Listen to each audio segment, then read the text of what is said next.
Good morning विद्यार्थी मित्रों। Chapter number 5 યુક્લિડની ભૂમિતિનો પરિચય એમાં આપણે આગળના લેક્ચરમાં બે એક્ઝામ્પલ સાબિત કર્યા હતા। થોડા વિધાનો લખીશું અહીંયા। જે વિધાન સાબિત કરવામાં આવે જે વિધાન સાબિત કરવામાં આવે તેને प्रमेय कहे छे। खाली जग्याना स्वरूप में पूछी शकाय। बीजू जे श्रीयंत्र, तमे जाणो छो श्रीयंत्र विषे। श्रीयंत्र ए अंदरो अंदर गूंथायेला 9 खाली जग्या त्रिकोणनुं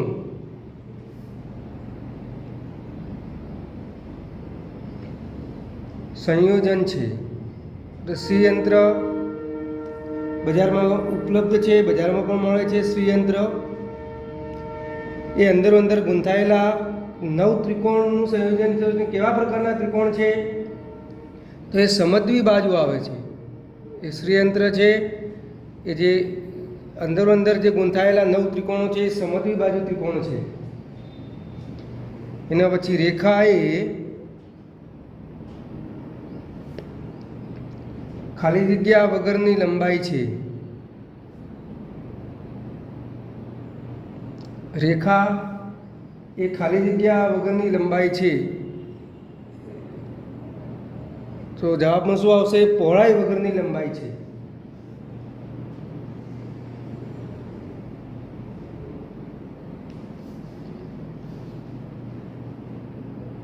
पछी श्रीयंत्र में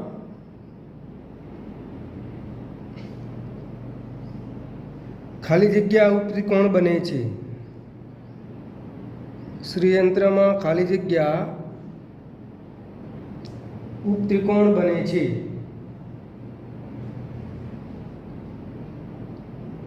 तो 43 उपत्रिकोण होय छे श्रीयंत्र में।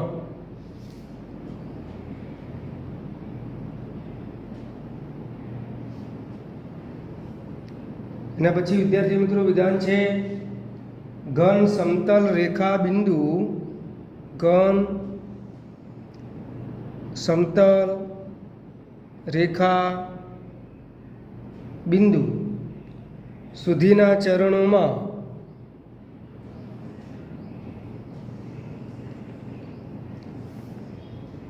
दरेक चरण में एक परिमाण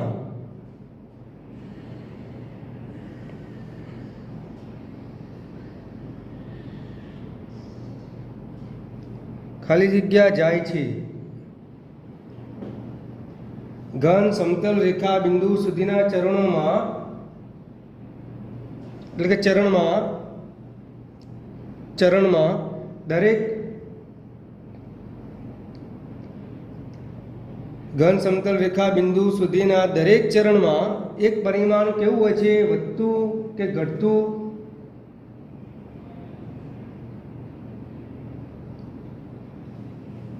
तो दरेक चरण में एक परिमाण केवुं छे? घटतुं जाय छे। खास याद रखजो। एना पछी छे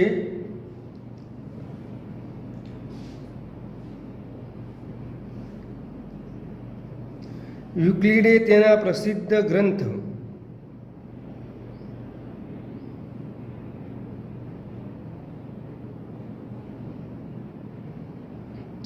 યુક્લિડે તેના પ્રસિદ્ધ ગ્રંથ એલિમેન્ટ્સ, आ ग्रंथનું नाम છે એલિમેન્ટ્સ નું ખાલી જગ્યા પ્રકરણોમાં વિભાજન કર્યું।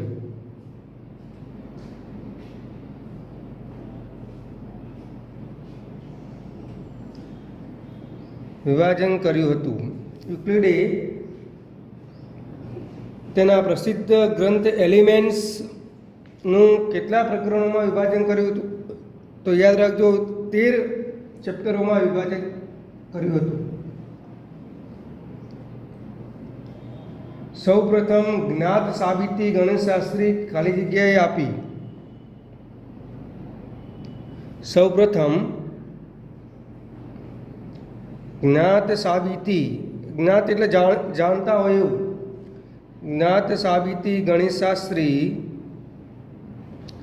ખાલી જગ્યા આપી. તો વિદ્યાર્થી મિત્રો આમાં આવશે થેલ્સે.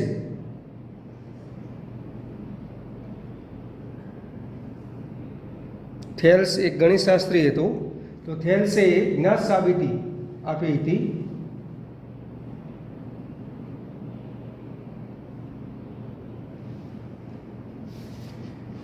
એના પછી વિદ્યાર્થી મિત્રો યાદ રાખવા જેવું છે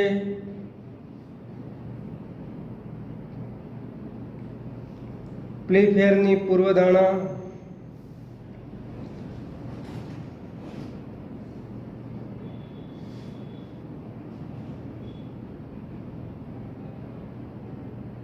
પ્લેફેર એ પણ એક ગણિતશાસ્ત્રી છે. એની પૂર્વધારણા હતી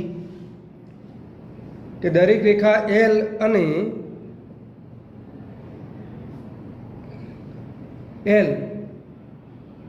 અને તેના પર ન હોય, એટલે કે રેખા એલ પર ન હોય તેવા દરેક બિંદુ પી માટે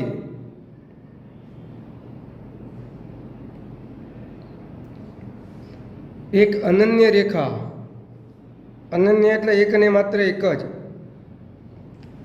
એમ એવી હોય છે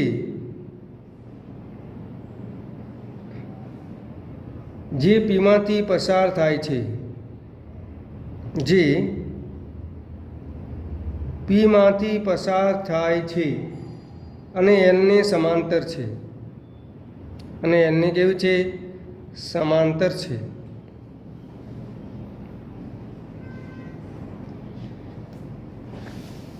નીચેના વિધાનો ઉપર ચર્ચા કરીએ. નીચેના વિધાન પર ચર્ચા કરો. એમાં નંબર 1,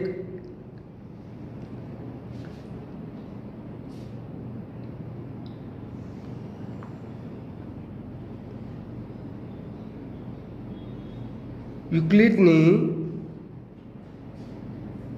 5મી પૂર્વધારણા ને સરળતાથી સમજી શકાય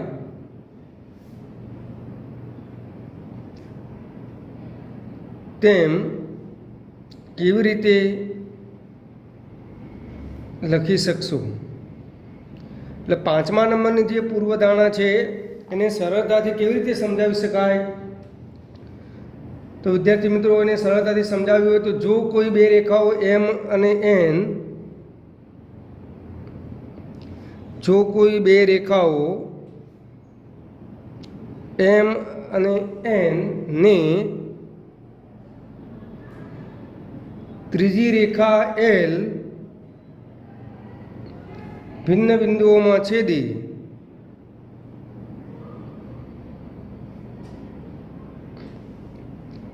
તો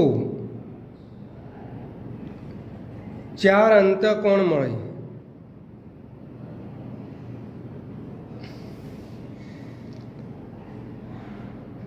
જો આ 4 અંતઃકોણો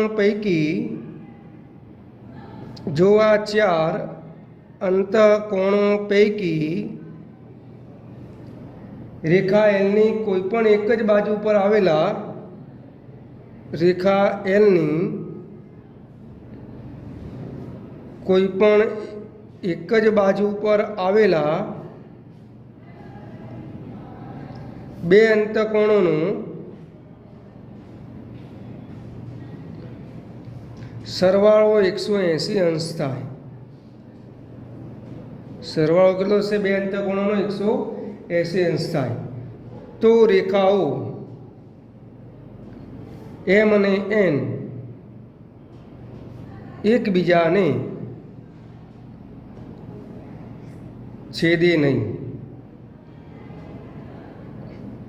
એટલે કે એમ અને એન સમાંતર રેખાઓ છે. એટલે કે એમ અને એન કેવી રેખાઓ છે? સમાંતર રેખાઓ છે. તો યુક્લિડની પાંચમી પૂર્વધારણાને સરળતાથી સમજવી હોય તો શું છે કે જો કોઈ પણ બે રેખાઓ એમ અને એનની ત્રીજી રેખા એલ એ ભિન્ન બિંદુઓમાં છેદે તો ચાર અંતઃકોણો મળે. જો આ ચાર અંતઃકોણો પૈકી રેખા એલની કોઈ પણ એક જ બાજુ પર આવેલા બે અંતઃકોણોનો સરવાળો 180 અંશ થાય તો રેખાઓ એમ અને એન એકબીજાને છેદે નહીં, એટલે કે એ રેખાઓ એમ અને એન કેવી કહેવાશે? સમાંતર રેખાઓ કહેવાશે.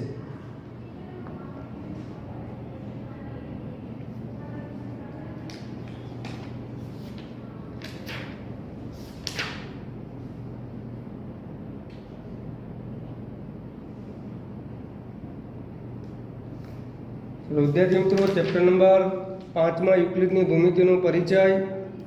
એમાં ફક્ત પરિચયનો જ આપવાનો હતો. એના પછી છે કે પૃષ્ઠની માત્ર લંબાઈ અને પહોળાઈ હોય છે. પૃષ્ઠને માત્ર લંબાઈ અને શું હોય? પહોળાઈ હોય છે. પછી બિંદુને કોઈ ભાગ નથી. બિંદુને કોઈ ભાગ નથી. રેખાને અંત્ય બિંદુઓ હોય છે. રેખાને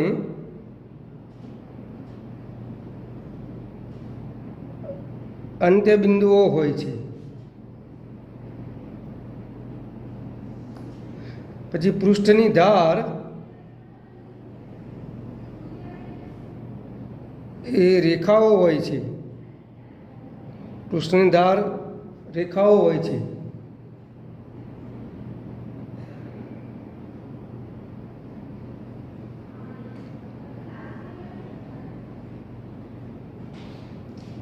એના પછી જે સપાટી પરના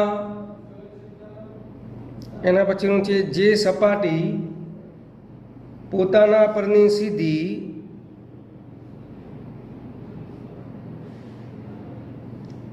રેખાઓની સાથે એક સમાન હોય. રેખાઓની સાથે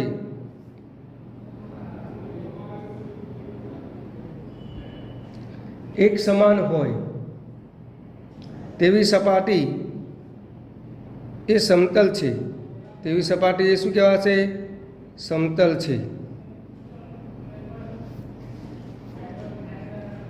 એના પછી વિદ્યાર્થી મિત્રો છે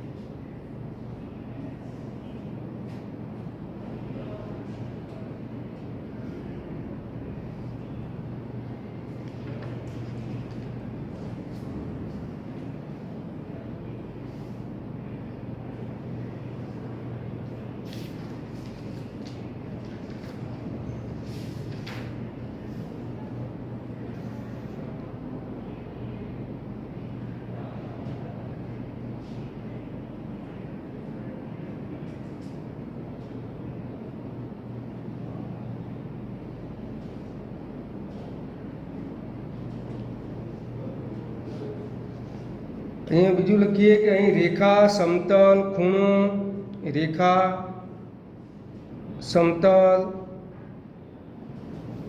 ખૂણો, વર્તુળનું કેન્દ્ર,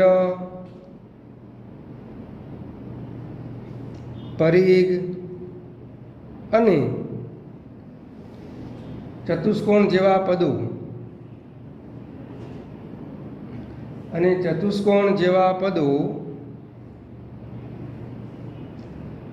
જેને વ્યાખ્યાયિત કરવાની જરૂર નથી. જેને વ્યાખ્યાયિત કરવાની જરૂર છે તે પૈકીના રેખા અને સમતલને આ બધા પદો પૈકી બે પદ એવા છે કયા કયા? રેખા અને સમતલને વ્યાખ્યાયિત ન કરી શકાય. આ બે પદ એવા છે કયા કયા? રેખા અને સમતલને વ્યાખ્યાયિત ન કરી શકાય. કારણ કે તે અવ્યાખ્યાયિત પદો છે, તેની કોઈ ફિક્સ વ્યાખ્યા નથી, કારણ કે તે કેવા પદો છે? અવ્યાખ્યાયિત પદો છે. પરીક્ષામાં ખાલી જગ્યા પૂછાય કે ખાલી જગ્યા અવ્યાખ્યાયિત પદો છે, તો રેખા અને સમતલ.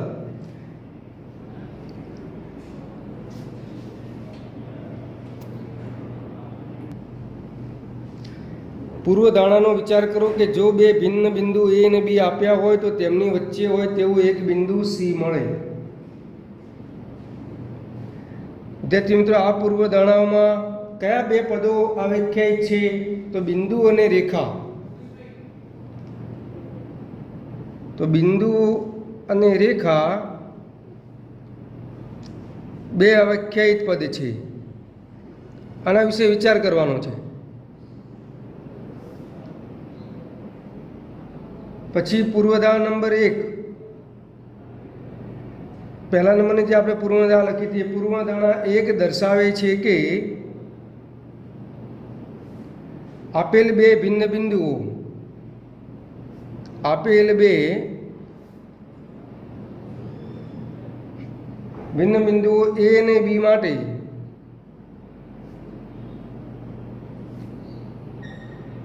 એવું એક બિંદુ સી મળે જે રેખા એ બી પર એ અને બીની વચ્ચે હોય.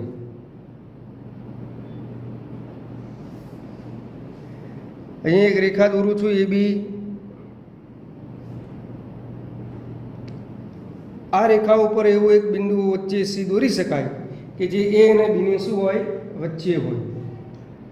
પૂર્વધારણા નંબર 2 શું દર્શાવે છે? પૂર્વધારણા 2 દર્શાવે છે કે બીજા નંબરની પૂર્વધારણા આપણે લખેલી જ છે કે આપેલ બે ભિન્ન બિંદુઓ, આપેલ બે ભિન્ન બિંદુઓ એ અને બી માટે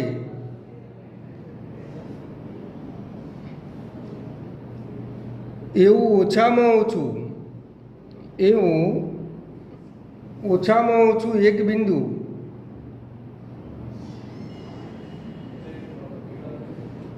સી તો મળે જ જે રેખા એ બી પર ન હોય, જે રેખા એ બી પર ન હોય.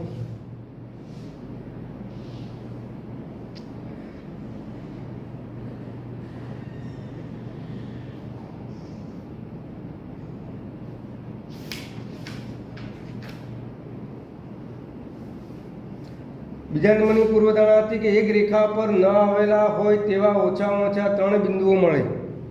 આ બીજા નંબરની પૂર્વધારણા હતી કે એક રેખા પર ન આવેલા હોય તેવા ઓછામાં ઓછા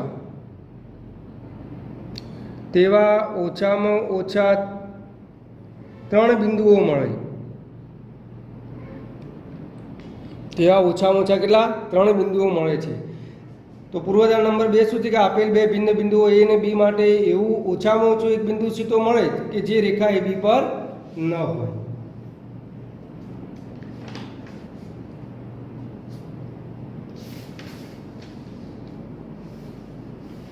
ચલો વિદ્યાર્થી મિત્રો, નીચેના વિધાનો ખરા છે કે ખોટા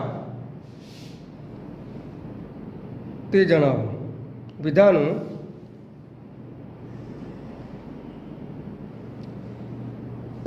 ખરા છે કે ખોટા તે જણાવો. એમાં નંબર 1, બે ભિન્ન બિંદુઓમાંથી પસાર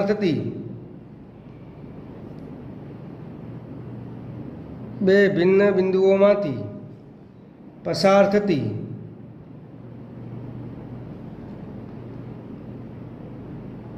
અસંખ્ય રેખાઓ મળે. તો વિદ્યાર્થી મિત્રો, આ વિધાન કેવું છે? ખોટું છે.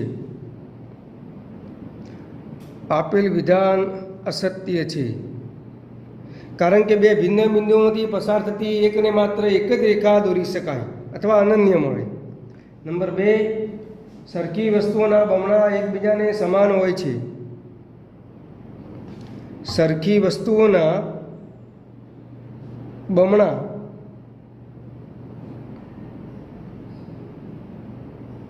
એકબીજાને સમાન હોય છે. તો વિદ્યાર્થી મિત્રો, આપણે યુક્લિડના સ્વયંસિદ્ધ સત્યો લખેલા જ છે. તો કે શું લખેલું હતું કે સરખી વસ્તુઓના બમણા એકબીજાને કેવા થતા હતા? સમાન થતા હતા. એનો અર્થ કે આપેલું વિધાન કેવું છે? સત્ય છે. આપેલું વિધાન સત્ય છે.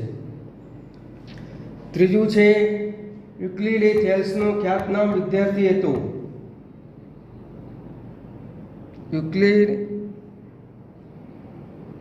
એ થેલ્સનો ખ્યાતનામ વિદ્યાર્થી હતો.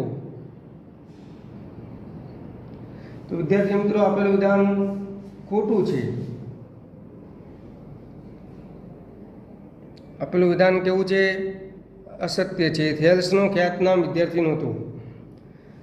ચોથું છે, એક બિંદુમાંથી ફક્ત એક જ રેખા પસાર થાય. એક બિંદુમાંથી ફક્ત એક જ રેખા પસાર થાય. તો વિદ્યાર્થી મિત્રો, ચોથું નંબરનું વિધાન ખોટું છે, કારણ કે એક બિંદુમાંથી તો અનંત રેખાઓ દોરી શકાય. માટે આપેલું વિધાન અસત્ય છે. આપેલું વિધાન કેવું થશે? અસત્ય છે. એના પછીનું છે 5મા નંબરનું, બે ભિન્ન રેખાઓમાં એકથી વધુ બિંદુ સામાન્ય ન હોય. બે ભિન્ન રેખાઓમાં એકથી વધુ સામાન્ય બિંદુ ન હોય.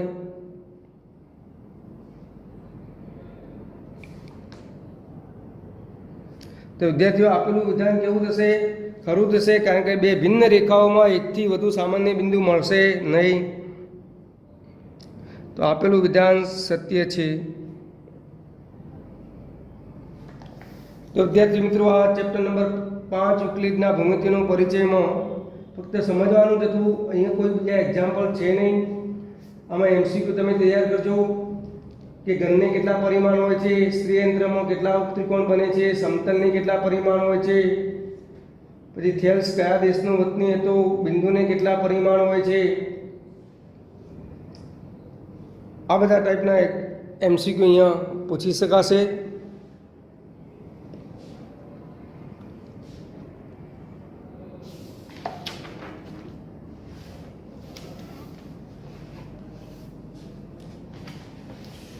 એક બે નોંધ લખું છું.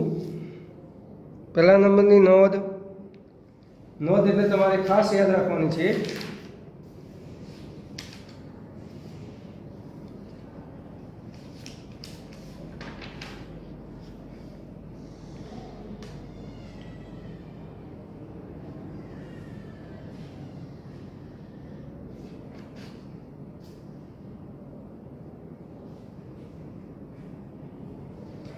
બે ભિન્ન રેખાઓમાં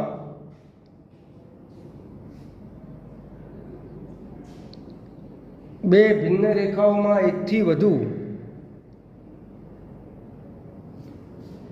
સામાન્ય બિંદુ ન હોઈ શકે. બે ભિન્ન રેખાઓમાં એકથી વધુ સામાન્ય બિંદુ હોઈ શકે નહીં. એ ખાસ યાદ રાખવાનું છે.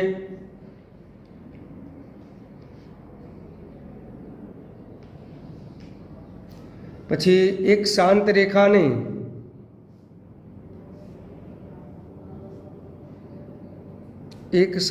રેખાને બંને તરફ અનિશ્ચિત રીતે લંબાવી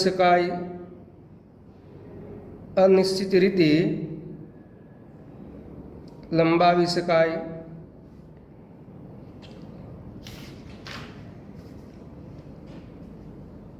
એના પછી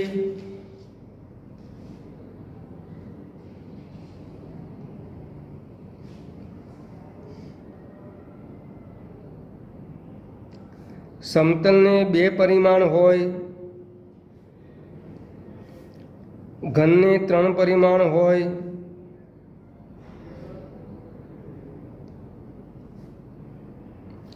સમતલને કેટલા હોય? 2. ઘનને 3 પરિમાણ હોય. બિંદુને 1 પણ પરિમાણ ન હોય.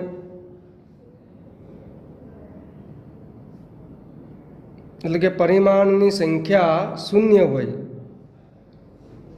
પરિમાણની સંખ્યા કેટલી હશે? 0 હશે.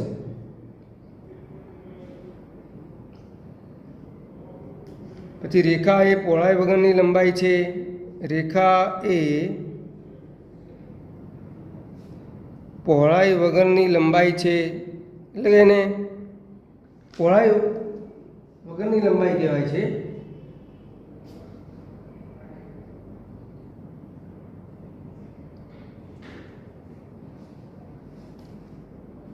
પછી એલિમેન્ટ્સના પુસ્તક 1માં એલિમેન્ટ્સના પુસ્તક એટલે પહેલો ભાગ છે. 1 એટલે પહેલો ભાગમાં 23 વ્યાખ્યાઓ આપેલી છે. ટોટલ કેટલી વ્યાખ્યાઓ છે? 23 વ્યાખ્યાઓ આપેલ છે. આ બધા એમસીક્યુમાં પૂછાઈ શકે પ્રશ્નો. પ્રાચીન ભારતમાં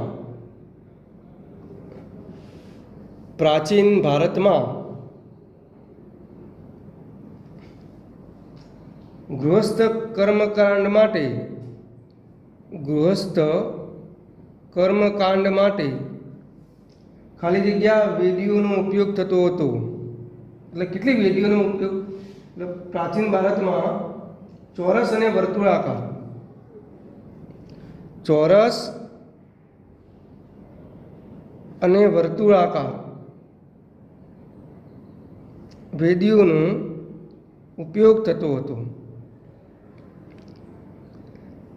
આ બધા એમસીક્યુના પ્રશ્નો છે વિદ્યાર્થી મિત્રો.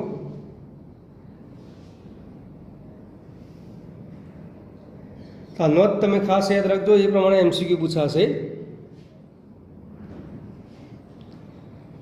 ચલો, ઓકે.